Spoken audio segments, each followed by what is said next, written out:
Hi, my name's Will Studd and I want to introduce you to a very special cheese.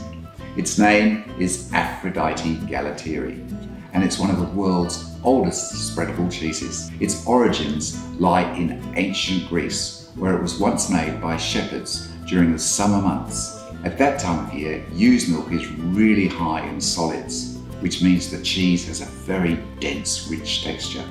And after being hung in muslin bags for a couple of days, the cheese was stored in pottery jars in cold running mountain streams and topped up regularly with fresh curds. It's a fabulous cheese and super versatile too. Originally it was used with roasted lamb in ancient Greek times, so it's great when you're having a barbecue as an extra special accompaniment.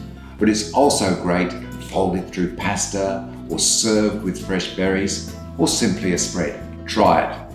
I don't think you'll be disappointed.